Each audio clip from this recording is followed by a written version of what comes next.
नमस्कार. Knowledge basket इंडियामध्ये परत एकदा तुम्हा सगळ्यांचं खूप खूप मनापासून स्वागत. आज आपण पिरियड नंतर लगेचच बाळ कसं राहील, लगेच आपल्याला कन्सीव्ह कसं करता येईल याबद्दल सविस्तर माहिती बघणार आहोत.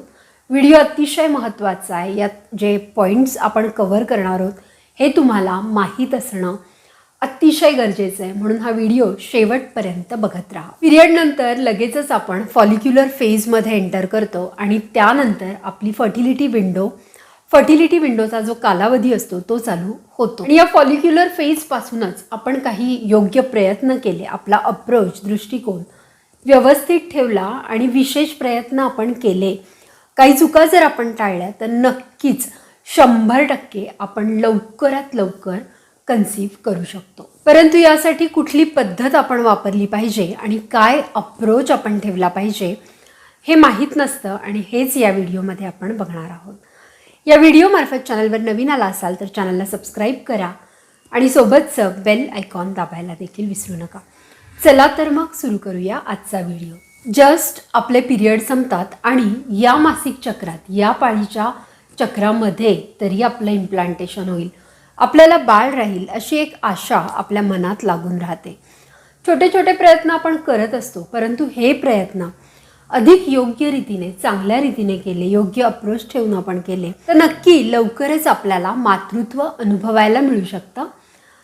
आणि म्हणूनच हे काय प्रयत्न आहे, कुठले अप्रोच आहेत आणि कशा पद्धतीने आपण गेलं पाहिजे, पूर्ण सारासार विचार, सर्व बाजूंनी विचार कसा केला पाहिजे हे बरंचसं या व्हिडिओमध्ये तुम्हाला क्लिअर होणार आहे. चला तर मग बघूया काय केलं पाहिजे. जशी आपली मासिक पाळी संपते ना, त्यानंतर ओव्हरी, अंडाशय एक फॉलिकल सिलेक्ट करतं आणि या फॉलिकलला डॉमिनंट फॉलिकल असं म्हणतात. हेच फॉलिकल पुढे जाऊन शुक्राणूंनी फलित होणार असतं, 1 किंवा 2 शुक्राणूंनी फलित होणार असतं आणि याच फॉलिकलचं पुढे जाऊन एक भ्रूण बनणार असतं. म्हणून तुमच्या प्रेग्नन्सीची ही जर्नी आहे ना, ही या फॉलिकलपासूनच चालू होते. हे फॉलिकल अतिशय छान, निरोगी आणि हेल्दी बनावं यासाठी आपण काय केलं पाहिजे हे बघूया. आणि म्हणूनच हे फॉलिकल अतिशय छान गुणवत्तेचं बनावं यासाठी आयर्न आणि फोलेट रिच अन्नपदार्थ जसं की गाजर, बीट आणि डाळिंबाचा ज्यूस आपल्या आहारात असणं अतिशय महत्त्वाचं आहे. ओव्हरऑल आपल्या शरीरात जर आयर्न आणि फोलेट व्यवस्थित असेल तर अंड्याची गुणवत्ता देखील चांगली असते. आता दुसरं आपल्याला काय करायचं आहे ते बघूया. दुसरी स्टेप म्हणजे anti inflammatory food, anti inflammatory सूज कमी करणारे अन्नपदार्थ आपल्याला खायचे आहेत. या काळामध्ये कुठल्याही प्रकारची सूज शरीरात आतमध्ये असेल तर मग साहजिकच ओव्हरीजमध्ये आणि गर्भाशयाचं आरोग्यसुद्धा नीट राहत नाही. तिथे देखील इन्फ्लमेशन म्हणजे सूज राहते, जी की गर्भधारण करण्यासाठी गर्भाशयाची शक्ती कमी करतं.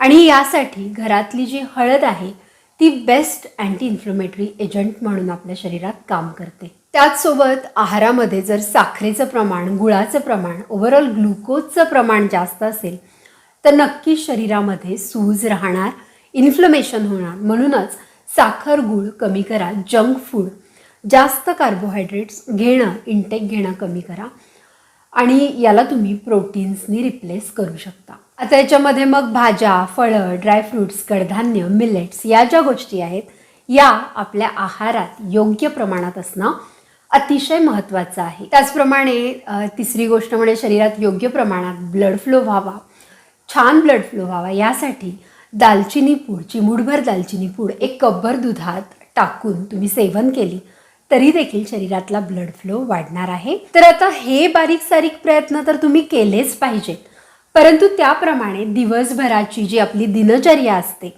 आपलं रुटीन कसं असतं हे देखील आपण अत्यंत सखोलपणे बघूया. म्हणजे तुम्हाला आयडिया येईल की कशा पद्धतीने तुम्ही वागलात, कशा पद्धतीने तुमचं नियोजन केलं दिवसाचं तर तुम्हाला छान, उत्तम आणि लवकरात लवकर रिझल्ट्स येतील. तुम्हाला जर शक्य होत असेल तर सकाळी उठल्या उठल्या कोमट पाण्यात, सहन होत असेल तुम्हाला तर कोमट पाण्यात 1 चमचा शुद्ध गाईचं जे तूप असतं ते मिक्स करून प्या, किंवा अगदी वॉर्म वॉटर सकाळी सकाळी प्या. याच्यामध्ये तुम्ही जिरा वॉटर, फ्लॅक्स सीड वॉटर असे वेगवेगळे सीड्सचे जे रात्री भिजत घालून सकाळी तुम्ही हे पाणी पिऊ शकता किंवा अगदी साधं एक वॉर्म वॉटर ग्लासभर प्या, म्हणजे तुमचं डायजेशन छान होईल, योग्य वेळी शौचाला तुम्हाला होईल. त्यानंतर तुम्हाला ॲपल, बीटरूट आणि कॅरेट याचा ज्यूस प्यायचा आहे. हा साधारण 200 ते 300 ml ज्यूस तुम्ही रोज पिऊ शकता. याच्यामुळे काय होईल, शरीरामध्ये आयर्न आणि फोलेटचं प्रमाण व्यवस्थित राहील, त्यामुळे अंड जे बनेल त्याची गुणवत्ता देखील छान राहील. त्याचबरोबर सकाळी उठल्या उठल्या शिरा, पोहे, इडली या गोष्टी तुम्ही खाऊ शकतात, परंतु शिऱ्याला, पोह्याला कशा पद्धतीने protein rich, iron folate rich तुम्हाला बनवायचं आहे त्या पद्धतीने तुम्ही याच्यामध्ये मॉडिफिकेशन करू शकता. जसं की तुम्ही शिऱ्यामध्ये छान ड्रायफ्रूट्स टाकू शकता, त्याचसोबत पोह्याला देखील विविध प्रकारे न्यूट्रियंट डेन्स तुम्ही बनवू शकता.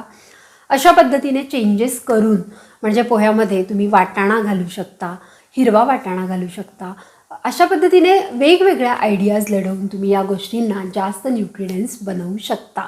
त्याचसोबत बदाम देखील अतिशय न्यूट्रिशन प्रोव्हाइड करतात. बदाम आणि अक्रोड हे रात्री अगदी 3-4 बदाम, एखादं अक्रोड भिजत घालून सकाळी उठून बदामांचे साल काढून चावून तुम्ही खाल्लं तरी देखील छान प्रोटीन तुम्हाला मिळणार आहे. आणि बदामामध्ये विटॅमिन ई सुद्धा असतं, हे देखील तुमच्या शरीराला खूप छान नरिश करणार आहे. आता हे भिजवलेले बदाम तुम्ही सकाळी उठल्यावर चावून खाऊ शकता किंवा मग तुमच्या नाश्त्यासोबत देखील खाऊ शकता. तुम्हाला ज्या पद्धतीने योग्य वाटतंय त्या पद्धतीने तुम्ही ह्या भिजवलेल्या ड्रायफ्रूटचा वापर किंवा यूज त्या वेळेला करू शकता. आता दुसरी अतिशय महत्त्वाची गोष्ट जी प्रेग्नन्सी राहण्यासाठी अतिशय गरजेची आहे ती म्हणजे योनिस्त्राव. योग्य प्रमाणात आणि योग्य क्वालिटीचा सर्वायकल फ्लुइड जो आहे तो तुमच्या स्पर्मला अंड्यापर्यंत पोहोचवण्याचं काम अतिशय छान प्रकारे करतो. आणि तुम्हाला माहिती आहे का, एका सर्वेनुसार सुद्धा स्पर्म जास्त काळ जिवंत राहण्यासाठी आपलं जे सर्वायकल फ्लुइड आहे त्याचा pH जो आहे हा अतिशय योग्य असणं गरजेचं आहे.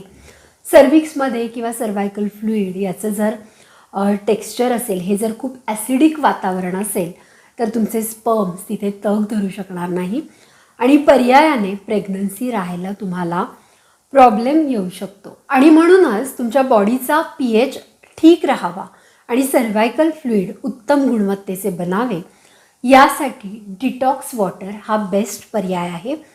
तुम्ही वेगवेगळ्या पद्धतीने, जसं रात्रीचं काकडीचे तुकडे जे आहेत ते पाण्यात भिजत घालून सकाळी पिऊ शकता, यात व्हेरिएशन आणू शकता. कधी पुदिना, कढीपत्ता, त्याचप्रमाणे जिंजरचे जे स्लायसेस आहेत आल्याचे ते टाकून तुम्ही हे डिटॉक्स वॉटर, ज्याने तुमचा pH बॅलन्स होतो, हे सकाळी पिऊ शकता.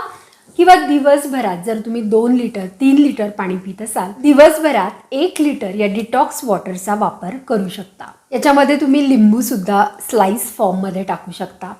अशा पद्धतीने वेगवेगळ्या प्रकारे डिटॉक्स वॉटर कसं बनवायचं हे तुम्हाला माहिती गुगलवर मिळून जाईल. हे डिटॉक्स वॉटर दिवसातून 1 लिटर आपल्या शरीरात गेलं तर नक्कीच आपल्या बॉडीचा जो pH आहे तो बॅलन्समध्ये राहील, सर्वायकल फ्लुइड उत्तम गुणवत्तेचे बनेल.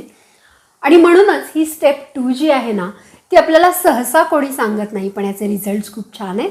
शरीरामध्ये अतिशय छान अल्कलाईन वातावरण निर्माण करण्यासाठी डिटॉक्स वॉटर तुमच्यासाठी, जर तुम्ही प्रेग्नन्सी ट्राय करत असाल तर तुमच्यासाठी अतिशय महत्त्वाचं आहे. त्याचबरोबर जिऱ्याचं पाणी, ओव्याचं पाणी, जवसाचं पाणी अशा पद्धतीने व्हेरिएशन करू शकता.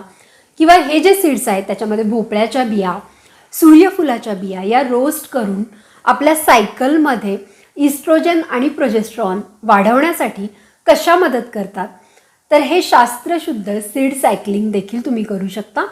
सीड सायकलिंग शब्द अवघड वाटत असला तरी त्यात काही नाही. 2 पद्धतीच्या बिया या मासिक चक्राच्या पहिल्या हाफमध्ये आणि काही पद्धतीच्या बिया मासिक चक्राच्या दुसऱ्या हाफमध्ये घ्यायच्या असतात. तर या सीड सायकलिंगवर खूप छानसा व्हिडिओ मी बनवला आहे, अतिशय डिटेल. हे सीड सायकलिंग देखील एकदा ट्राय करून बघा. नक्की तुमची फर्टिलिटी आणि फर्टिलिटीला जे कारक घटक असतात ते म्हणजे इस्ट्रोजन आणि प्रोजेस्ट्रॉन हॉर्मोन्सच्या योग्य निर्मितीसाठी सीड सायकलिंग तुम्हाला हेल्प करेल. बेसिकली आपल्याला लक्षात आलं आहे की शरीरातलं जे वातावरण आहे ना हे ॲसिडिक नको. मग आता ॲसिडिटी अजून कुठल्या गोष्टींनी वाढते, तुम्हाला ॲसिडिटी किंवा तुमचं ॲसिडिक वातावरण कशामुळे होतं हे तुम्ही थोडंसं नीट बघा. कधी बऱ्याच जणींना ना चाट खायची किंवा मग ओली भेळ, चिंचेचे पदार्थ खायची सवय असते किंवा खूप मसालेदार लाल मिरचीवाले जे चमचमीत पदार्थ असतात याने देखील ॲसिडिक वातावरण बनतं, जे तुमच्यासाठी योग्य नाही. म्हणून जर तुम्हाला बनवायचेच असतील पदार्थ तर थोडीशी हिरवी मिरची घालून बनवा.